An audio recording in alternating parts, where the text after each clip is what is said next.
भगवत गीता शुरू करने से पहले मैं एक आप सबसे बात कहना चाहूँगी।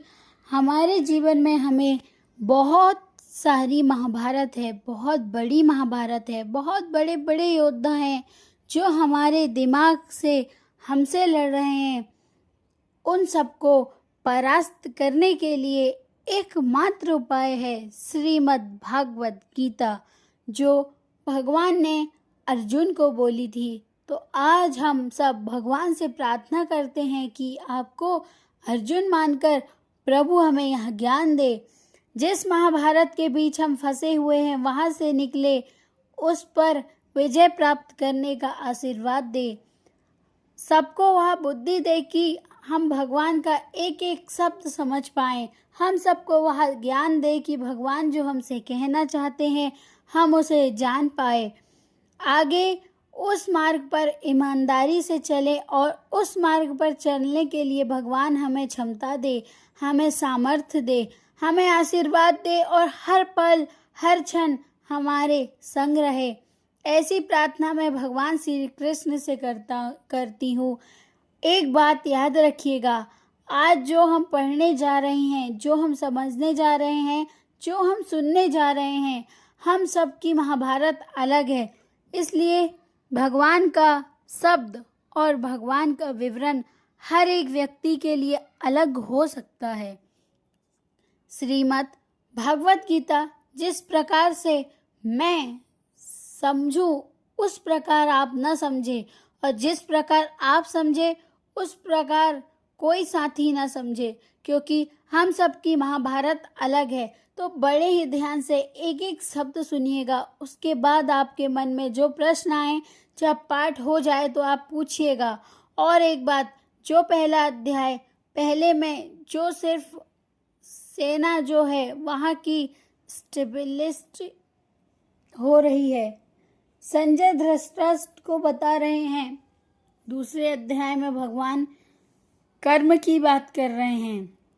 भगवान अर्जुन को समझा रहे हैं कि श्रीमद् भागवत गीता बोली ऐसी दशा में गई थी जहां अर्जुन, जो बड़ा सीधा साधा इंसान, जिसको सबसे प्रेम था, अपने दुश्मनों से भी प्रेम था, क्योंकि उसको अपने परिवार में कभी दुश्मन नजर आए ही नहीं। जिस पितामह ने बचपन से उंगली पकड़ के चलना सिखाया, जिस गुरु द्रोण ने उसको शिक्षा दी, वहाँ सब सामने खड़े थे और अर्जुन बड़े भावुक हो गए थे सबको लेकर। हम भी अपने जीवन में कई बार बहुत भावुक होते हैं, अपनों को लेकर, अपने मित्रों को लेकर, अपने रिश्ते को लेकर, और इस भावना में हम अपने जीवन को नष्ट कर देते हैं, खो देते हैं। कई बार हमारा डिटैच बहुत ज़रूरी हो जाता है, बहुत ज़्यादा हम किसी से कनेक्ट हो जाते हैं, त्यागना बहुत ज़रूरी हो जाता है। हम उस त्याग को समझ नहीं पाते, उसको अपनाए रखते हैं। कई बार इतना मोह बढ़ जाता है कि हमारे जीवन में हमारे साथ जो हमें पता ही नहीं है कि हमारा नुकसान कर रहा है, हमें मानसिक तौर पर, आंतरिक तौर पर हर तरह से हमारी व्यवस्था को खराब कर रहा है, हमारे जीवन में कष्ट दे रहा है, फिर भी मोहवश उससे जुड़े रहते हैं। हम अपने जीवन को जीना नहीं चाहते, कहीं ना कहीं ध्यान लगाना चाहते हैं। यह भगवान यह कहते हैं कि जब आपको कष्ट हो इस प्रकार का, जब आप दुखी हो इस प्रकार से की भावनाओं में आए, तो यह सोच ले कि आप मेरी शरण में आ गए हैं और समर्पण कर दें।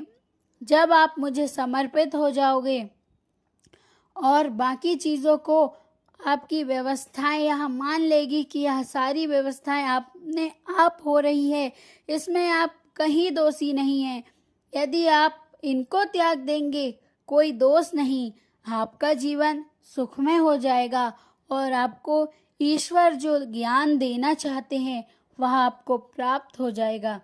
यह सच है। मैं सब पढ़ने के बाद बोल रहा हूँ, धर्म को जानने के बाद बोल रहा हूँ, उन सबको पढ़ने के बाद बोल रहा हूँ कि आप जब समर्पण में आते हैं, भगवान के सानिध्य में आते हैं, भगवान श्री कृष्ण के सानिध्य में आते हैं, तो आपके जीवन में सिर्फ मुस्कुराहट आ जाती है। क्योंकि इतनी बड़ी महाभारत में जहाँ एक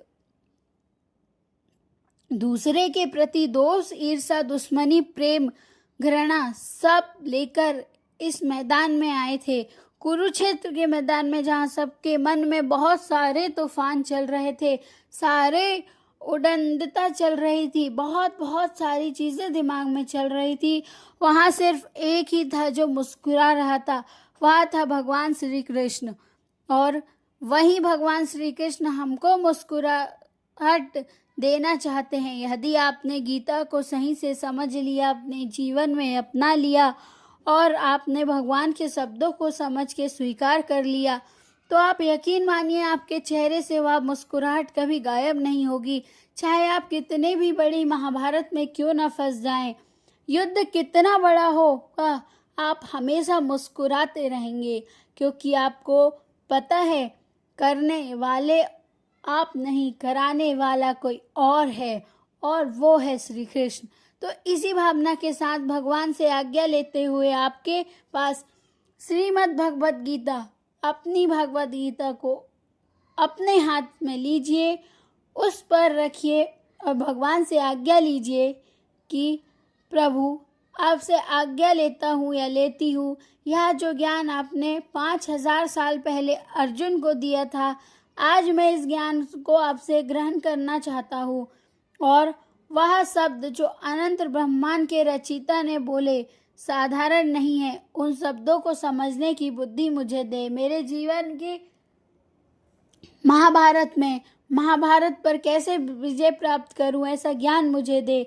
उस मोहपाश की दुनिया में जहां मैं फंसा हुआ हूँ, चारों तरफ कोई ना कोई मुझसे संबंधित है, जिन सबको अपना समझता हूँ, वहाँ मुझे पता नहीं अपना समझते हैं या नहीं, लेकिन मैं सबको अपना समझता हूँ और मुझे लगता है कि मैं जहाँ सही हूँ, तो मेरे इस भ्रम को दूर कीजिए कि मैं कहाँ सही हूँ और कहाँ गलत हूँ।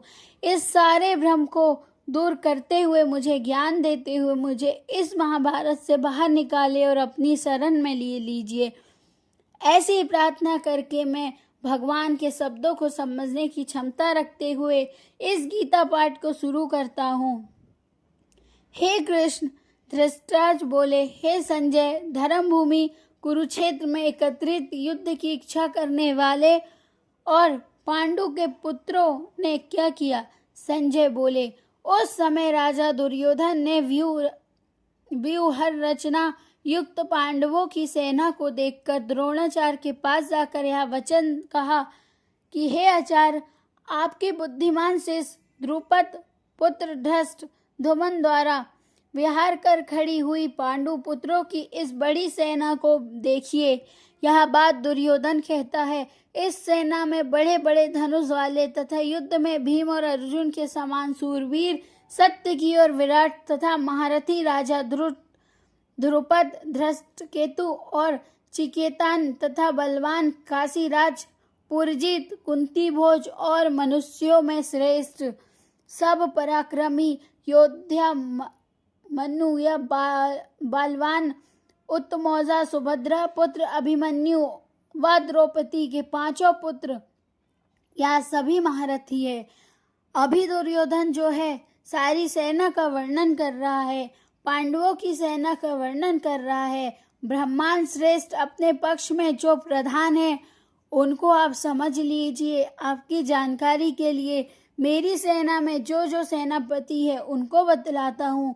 द्रोणाचार्य और पितामह, भीष्म तथा कर्ण और संग्राम विजय कृपाचार्य तथा वैसे ही अश्वत्थामा, विकर्ण और सोमदत्त का पुत्र भृशवा,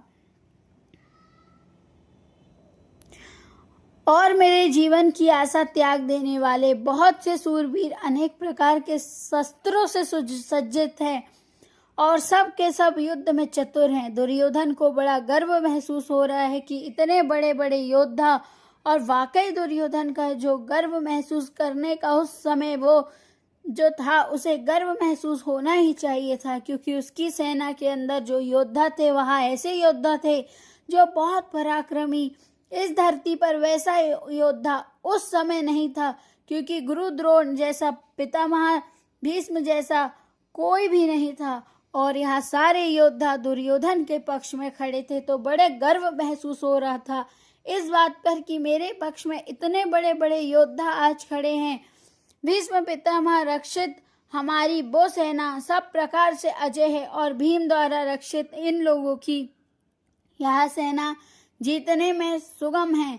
इसलिए सब मोर्चा पर अपनी अपनी जगह स्थित रहते हुए आप लोग सभी निसंदेह भीष्म पिता की सबकी ओर से रक्षा। कौरवों में वृद्ध बड़े प्रतापी पितामह ने उस दुर्योधन के हृदय में हर्ष उत्पन्न करते हुए उच्च स्वर से सिंह की दहाड़ के समान गरज कर शंख बजाया।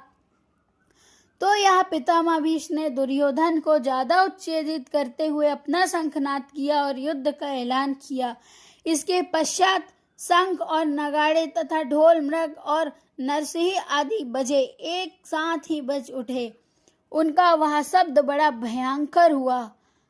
जब वे कौरव की जो सेना थी वह सब अपने अपने शंख बजाने लगे और उन्होंने युद्ध का ऐलान किया। इसके अंदर सफेद घोड़े से युक्त उत्तम रथ में बैठे हुए श्री कृष्ण महाराज और अर्जुन ने भी अलौकिक शंख बजाए।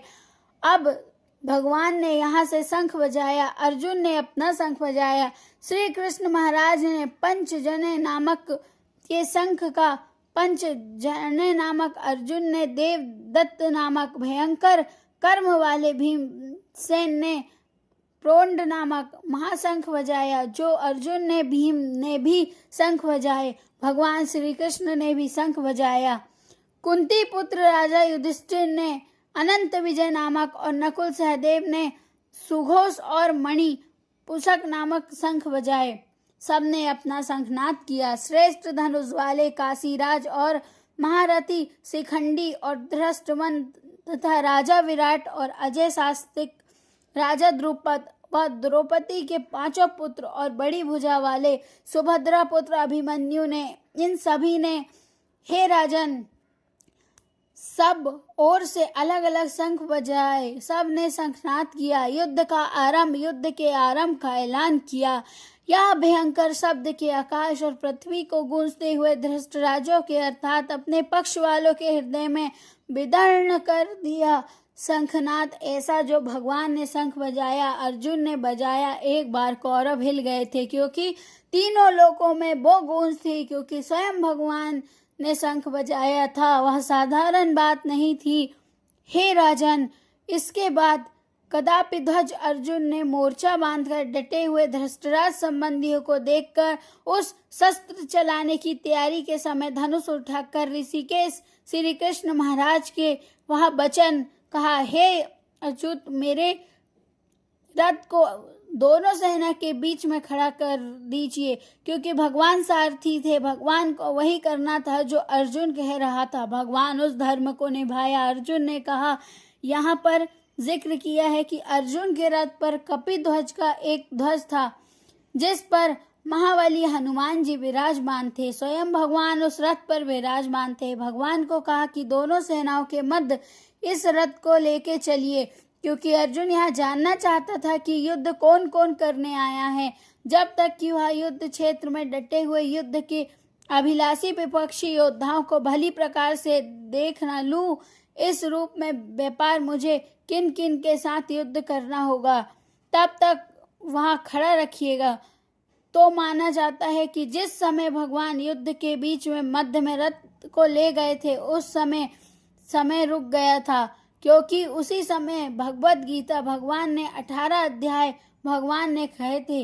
अर्जुन को जानना चाहता था, अर्जुन युद्ध के मध्य में जाकर कि कौन कौन इस में युद्ध में शामिल है, कौन कौन हिस्सा लेने आया है, कौन कौन मेरे विपक्ष में आया है, कौन कौन मुझे मारने आया है। दुर्बुद्धि दुर्योधन का युद्ध हित चाहने वाले जो यह राजा लोग इस सेना में आए हैं, ये युद्ध करने वालों में मैं देखूंगा। संजय बोले, धृतराज अर्जुन द्वारा इस प्रकार से कहे हुए महाराज जी कृष्णचंद्र दोनों सेनाओं के बीच भीष्म और द्रोणाचार्य के सामने तथा संपूर्ण राजा के सामने उत्तम रथ को खड़ा करके इस प्रकार से कहा कि हे पार्थ, युद्ध के लिए जुटे हुए इन कौरवों को देख। अब भगवान ने कहा कि देखो मैं मध्य में ले आया हूँ, अब देखो इन सब कौरवों को बड़े ध्यान से देखो अर्जुन। इसके बाद तथा पुत्र अर्जुन ने उन दोनों ही सेनाओं में उपस्थित ताऊ, चाचा, दादो, परदादा, गुरुओं, माता, मामाओं और भाइयों, पुत्रों, पौत्रों को तथा मित्रों को, ससुरों को और सुहादों को भी देखा। उपस्थित संपूर्ण बंधुओं को देखकर वे कुंती पुत्र अर्जुन अत्यंत करुणा से युक्त होकर शोक करते हुए वह वचन बोले। सबको देखकर उसने पितामह भीष्म खड़े हैं, जिन्होंने बेहद प्रेम दिया, बचपन से चलना सिखाया, अपनी गोदी में खिलाया। मेरे गुरु द्रोण खड़े हैं, जिन्होंने मुझे शिक्षा दी। इन सब को देखकर, अपने चाचाओं को देखिए, अपने ताऊ को देखिए, क्योंकि यह महाभारत है, योद्धाओं ने युद्ध में हिस्सा लिया है। कहा जाता है कि इतना बड़ा युद्ध था कि इस पृथ्वी पर जितने महान योद्धा थे दूर दूर से इस युद्ध में हिस्सा लेने आए थे। जब सबको अर्जुन ने देखा, सब परिचित चेहरे थे, जिनके बीच में बचपन बीता, जिनको बचपन से देखते आया था, उन सब ने अपने खिलाफ हाथ सामने खड़ा देखा। सब मुझे याद करने आया तो अर्जुन भावुक हो गया। अर्जुन को लगा कि यह कैसे संभव है। पितामह भीष्म खड़े हैं, गुरु द्रोण खड़े हैं, ऐसे लोग खड़े हैं, यहाँ कैसे संभव है। बड़ा भावुक हो गया। कई बार भावुक हो जाते हैं, अपने जीवन में मोह के बंधन में बंध कर कुछ चीजों को हम त्याग नहीं पाते। इसलिए गीता का एक एक शब्द बड़े ध्यान से सुनिएगा। अर्जुन बोले, कृष्ण युद्ध में डटे हुए युद्ध के अभिलाषी इस स्वजन समुदाय को देखकर मेरे अंग स्थिर हो चुके हैं, मुख सूखा जा रहा है तथा मेरे शरीर काम नहीं कर रहा है। अर्जुन कांप रहा था। अर्जुन स्थिर हो गया, मुंह सूख गया। देखकर उसे विश्वास नहीं हो रहा था कि ऐसे लोग सामने हैं। इन सब से युद्ध करने आया हूँ मैं। हाथ में गांडीव धनुष रखा हूँ, त्वचा भी बहुत जल रही है, मेरा मन भ्रमित सा हो रहा है, इसलिए मैं खड़ा रहने के लिए भी सामर्थ्य नहीं है। हाथ में गांडीव गिर गया। तब उसने देखा कि मेरे परिचित लोग आज युद्ध में आए हैं, मतलब इन सबको मुझे मारना है, इन सबके साथ युद्ध करना है। तो उसका शरीर कांपने लगा, हाथ कांपने लगे। हे केशव, मैं लक्षणों को भी विपरीत ही देख रहा हूँ तथा युद्ध में स्वजन समुदाय को मारकर कल्याण भी नहीं देखता हूँ। अर्जुन को लगा कि इन सबको मार दूंगा तो इसमें कल्याण की क्या बात है। मेरा परिवार, मेरे परिचित, इन सबको मार दूंगा तो मेरा कल्याण कहाँ से होगा। अब अर्जुन भगवान को अपना सांसारिक ज्ञान दे रहे हैं। अभी भगवान अपना ज्ञान नहीं दे रहे हैं। अर्जुन भगवान को वह ज्ञान दे रहा है जो बचपन से उसने शास्त्रों वेदों में पढ़ा है, पूर्वजों से जाना है। भगवान को वह ज्ञान अर्जुन दे रहा है। तो अर्जुन कहता है, हे कृष्ण, मैं ना तो विजय चाहता हूँ, ना राज, ना सुखों को चाहता हूँ। हे गोविंद, हमें ऐसे राज से क्या प्रयोजन है जिसमें ऐसे भोग, और जीवन की क्या लाभ जिसके लिए राजभोग सुखदायी अभ्यस्त है। वे ही यह सब धन और जीवन की आशा को त्याग कर युद्ध में खड़े हैं। तो अर्जुन कह रहा है कि ऐसे राज्य से मुझे क्या फायदा जिसके लिए हम युद्ध करते हैं, विजय प्राप्त करते हैं, धन एकत्रित करते हैं, जिनके लिए ऐशो आराम की व्यवस्था करते हैं, वही सामने खड़े हैं। उनसे क्या युद्ध करना, उनसे युद्ध क्यों करूं।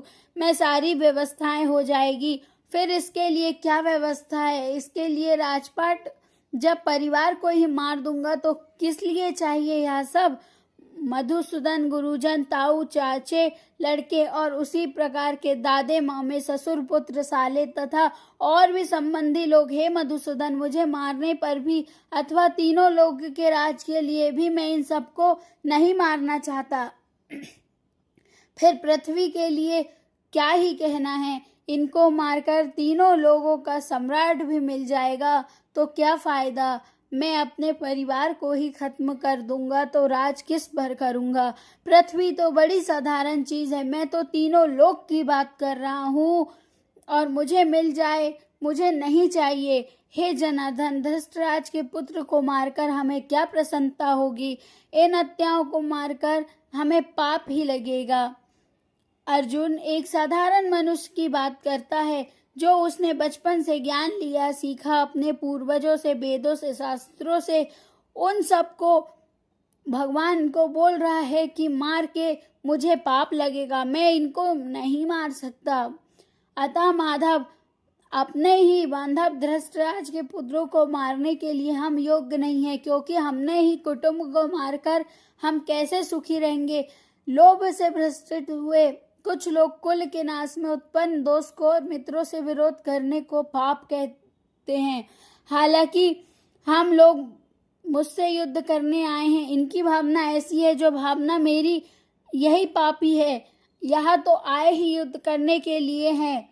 जनार्दन, कुल के नाश के उत्पन्न दोष को जानने वाले हम लोगों को इस पाप से हटाने के लिए ये नहीं विचार करना चाहिए, मतलब दुर्बुद्धि है, हमें इस पर विचार करना चाहिए। हो सकता है कोई और तरीके से इनको समझा पाए, इनकी बुद्धि को सही कर पाए, हमें इस पर विचार करना चाहिए, इनको मारना नहीं चाहिए। यह अर्जुन भगवान को कहता है, कुल के नाश से सनातन कुल धर्म नष्ट हो जाते हैं। धर्म के नाश हो जाने पर संपूर्ण कुल में पाप भी बहुत फैल जाता है। जब परिवार का नाश हो जाता है, परिवार खत्म हो जाता है, और इस तरीके से खत्म हो जाता है क्योंकि अर्जुन अपना ज्ञान दे रहा है, इस तरह से परिवार खत्म हो जाएगा तो धर्म का नाश हो जाएगा, और धर्म का नाश हो जाएगा तो कुल में पाप फैल जाएगा। जो बाकी बचा होगा वह पाप में रह जाएगा। हे भगवान कृष्ण, पाप से अधिक बढ़ जाने से कुल की स्त्रियां अत्यंत दूषित हो जाएगी। जब सब मर जाएंगे इस युद्ध में तो सारे योद्धाओं को मार दूंगा। स्त्रियां अकेली रह जाएगी घर पर, उनके साथ सामाजिक तौर पर बड़ा दुर्व्यवहार होगा, इसलिए इनको नहीं मारना है। और स्त्रियों को दूषित हो जाने पर वर्ण संस्कार उत्पन्न हो जाता है। स्त्रियां दूषित हो जाएगी तो उनसे जो जो संतान उत्पन्न होगी वह पूरा नाम खराब हो जाएगा, कुल खराब हो जाएगा। किस किस तरह के जाति के, किस किस प्रजाति के लोग बलशाली होंगे, किस तरह से स्त्रियों के साथ दुर्व्यवहार किया जाएगा, आगे किस तरह की संतान होगी, सारा कुल वह बिगड़ जाएगा। वर्ण संस्कार कुल घतियों को और कुल को नरक में ले जाने के लिए ही होता है। लुप्त हुई पिंड और जाल की क्रिया वाले अर्थात श्राद्ध और तर्पण से वंचित इनके पितृ लोग भी अधोगति को प्राप्त होते हैं। अब जब ऐसा हो जाएगा तो कोई श्राद्ध नहीं कर पाएगा, पितरों की आत्मा को तृप्ति नहीं दे पाएगा, कोई कुछ नहीं कर पाएगा, सब संकट में आ जाएंगे, सबका नाश हो जाएगा। इन वन संस्कार कारक दोषों से कुल घटियों के सनातन कुल धर्म और जाति धर्म नष्ट हो जाते हैं। हे जनार्दन, जिनका कुल धर्म नष्ट हो जाएगा ऐसे मनुष्यों को अनिश्चित काल तक नरक में वास मिलेगा, ऐसा हम सुनते आए हैं। यह अर्जुन ने बात कही, बचपन में मैं सुनते आया हूँ, ऐसा हो जाएगा, इतना पाप हो जाएगा तो कभी भी नरक से छुटकारा नहीं मिलेगा। हम सब आत्माओं को नरक में जगह मिलेगी। हाँ, शोक हमें, लोग बुद्धिमान होकर ही महान पाप करने को तैयार हो गए हैं। राज और सुख के लोभ के स्वजनों को मारने के लिए उद्धत हो गए हैं। तो अर्जुन कहता है कि हम लोग तो बुद्धिमान हैं, चलो यहाँ सामने जो खड़े हैं यहाँ तो मूर्ख है, लेकिन हम लोग तो बुद्धिमान हैं, और हम लोग बुद्धिमान होते हुए ऐसा युद्ध कैसे कर सकते हैं? वहाँ भी थोड़े से लोभ के लिए, राजपाट के लिए, तो भगवान यहाँ तो गलत है, नहीं करना चाहिए। अभी अर्जुन भगवान को समझा रहे हैं, यदि मुझ शस्त्र रहित सामना न करने वाले को शस्त्र हाथ में लिए हुए धृतराज के पुत्र रण में मार डाले तो वह मारना भी मेरे लिए अधिक कल्याणकारक होगा। यहाँ पर अर्जुन कहता है कि यदि मैं शस्त्र छोड़ दूं, इन सब का वध करने से बेहतर है मुझे मार दे। कई बार हम ऐसे संकट में आ जाते हैं हैं, ऐसे अपनों से घिर जाते हैं, अपनों के बीच आ जाते हैं, अपनी पारिवारिक स्थिति के बीच, अपने ऐसी बातों के बीच आ जाते हैं जहाँ यह एहसास होता है कि मैं ही सारे संकट की जड़ हूँ, मैं अपने आप को ही ख़त्म कर देता हूँ। ऐसी परिस्थिति में आकर ही आदमी सुसाइड जैसा कदम उठाता है, जहाँ उसे लगता है कि मैं कारक हूँ, वही कमज़ोर कड़ी मैं हूँ, मैं नहीं रहूँगा तो सब ठीक हो जाएगा। तो यहाँ पर आकर आदमी हार जाता है, सुसाइड जैसा कदम उठाता है। ऐसी ही बात अर्जुन भगवान को कह रहे हैं, तो इस बात को बड़े ध्यान से सुनिएगा भगवान ने क्या कहते हैं। यह अध्याय प्रथम है जो समाप्त होता है।